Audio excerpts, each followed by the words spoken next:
Қайырлы күн әріптестер. Біз бүгін жаңа айдарымызды бастаймыз.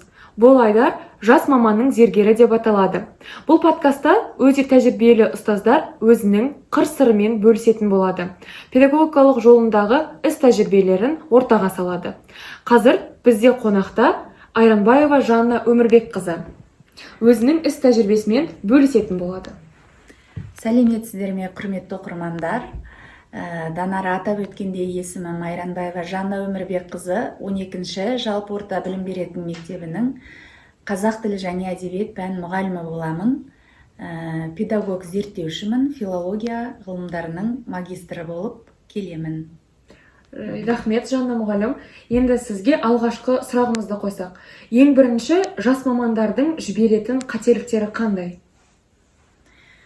Жалпы жас мамандар мектепке келген кезде көбінесе баршасында ортақ қателіктер жіберіледі деп ойлаймын. Ең бірінші қателіктерден аулақ болу үшін жас маман сұраудан ұялмау керек, ізденуден ұялмау керек. Көбісі жаңағы мен қате істеп қойдым деп айтудан қорқады да, ішінде бір жаңағы ұялады сол қателіктен. Негізінде қателіктен адам ұялмау керек. Ол жұмыс жасаған адам, ол міндетті түрде қателеседі, ол тіпті тәжірибелі адамдар да қателеседі, тәжірибелі мамандар да қателесіп жатады. Сол себепті ең бірінші енді оларда жіберілетін қателік сол қате жасап қойдым деп айтудан ұялу. Содан кейін не болмаса жаңағы өзін көпшілік жағдайларда жас мамандар көпшілікке өзін қоса алмай шет тысқары үнсіз қалып жатады. Міне осындай жағдайларда олар көппен бірге жаңағы ілесіп отырса, қателіктерін үйреніп, жаңағы әріптестерінен дегендей солай өз қателіктерін түзеп отырады. Содан кейін кей жағдайда керісінше бұған тым жаңағы перфекционист дейміз ғой, тым үлгілі болып өзін көрсету бәр жағынан. Мысалы, сабағым менің осы әр сабағым үлгі ретінде болу керек деген жаңағы қадамды пікірді ұстанса, жаңағы ол да қателік болып саналады. Ол жаңағы даму үстінде келіп жататын процесс қой. Сондықтан да енді ізденуден талынбасын, сұрақ қоюдан ұялмасын. Қателіктері енді жас мамандардың осы көпшілікпен араласудан қымсынбай ашық болса, жетістіктерге жетеді деп ойлаймын. Мен де өзім жас мамамын ғой негізінде.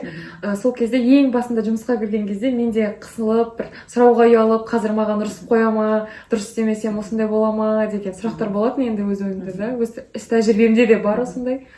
Жақсы, енді сіздің ұялмау керек, сұрай беру керек. Сіздің ақылыңызды тыңдаймыз. Ал енді екінші сұрақ, қиын немесе белсенді емес оқушыларға қандай әдіс тәсілдер тиімді, олар қалай жұмыс жасау керек жалпы ондай оқушылармен? Қиын және белсенділігі төмен оқушылармен жұмыс жасауда ең бірінші сол оқушыға ол оқушының сіз үшін маңызды екендігін сезіндіре білу. Ол қарапайым, мысалы, қарапайым жаңағы сабақ үстіндегі барысындағы бір қарапайым бір кішкентай тапсырмаларды сол балаға жүктеп қою. Мысалы, тақтаны сүртіп жібересің бе, немесе жаңағы кез келген бір дәптерді таратып жіберші дегеннің өзі ол баланың сен үшін маңызды екендігін негізінде көрсетеді. Сондықтан да балаға сондай бір оның сол жерде қандай да бір маңызды рөлі бар екендігін сезінсе бала, сонда ол балаға өзіне бір кішкене сенімділік орнап, мотивациясы артады деп ойлаймын.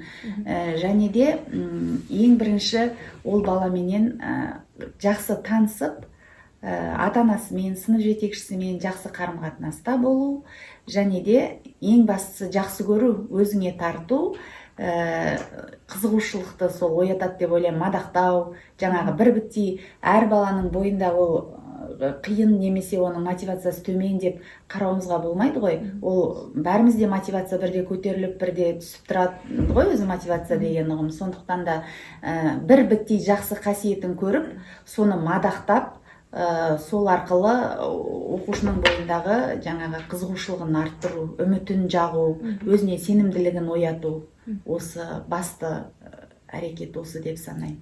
Жақсы, енді кейбір мұғалімдер болады ғой, мотивациясы төмен, оқуға құштары жоқ кезде өзінің де жас маманның өзінің де мотивациясы түсіп кетпеу үшін не істеу керек ал жас маман? Жас маман енді өзінің мотивациясын жоғалтпау үшін қазіргі таңда өкінішке орай көп кездесіп жатады. Келген жас мамандар мектептен кеткілері кеп, жаңағы өкініп жатқан пікірлерін көп естіп жатасың.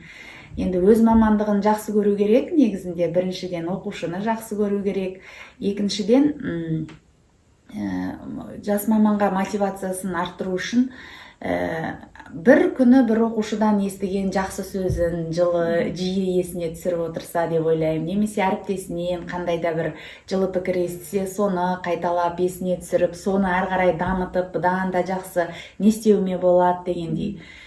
Жалпы енді мотивация дегенді көбінесе біз жаңағы бір нәрседен шабыт алу дейміз ғой, ол да жаңағы ұзақ бір тұрақты күй емес. Сондықтан да жалпы еңбекке мотивацияны жоғалтпау үшін тәртіп болу керек. Тәртіп жаңағы біздің Бауыржан Момышұлы атамыз айтқан ғой, тәртіпсіз ел болмайды, тәртіпке бағынған құл болмайды деп. Сондықтан да сол белгілі өзінің жаңағы қазір тайм менеджмент деп көп айтып жатады. Сондай сабағын жоспарлауды, тиянақты өзінің бір уақытына қойып алса, үлгеріп жүретіндей. Тағы да демалатын уақыты міндетті түрде болу керек. Демалысын демалысқа арнау керек. Бүкіл демалысын жаңағы мен сабақты қалай жоспарлайым деп бір істі күрделендіре берсе, ары қарай мотивация тез жоғалып кетеді. Сондықтан да мектепке келді, тәртіпті қойып алса, өзі жаңағы уақыты менен режимін, сонда жақсы болады деп ойлаймын. Демалысында міндетті түрде адам демалу керек. Ми әйтпесе жұмысқа арнай берсе, ол жерден тез кеткісі келеді, тез жалығады. Сонда жас маман өзінің осы бір тәртіпті әдетке айналдыру керек. Әдетке айналдыру керек, дұрыс айтасыз. Жақсы, рахмет. Жанна Өмірбековна, осындай қысқа болса да сұхбатыңызға рахмет. Бұл жас мамандарға өте үлкен көмек болады деп сенемін. Осы подкастты көрген. Рахмет сізге. Сіздерге рахмет.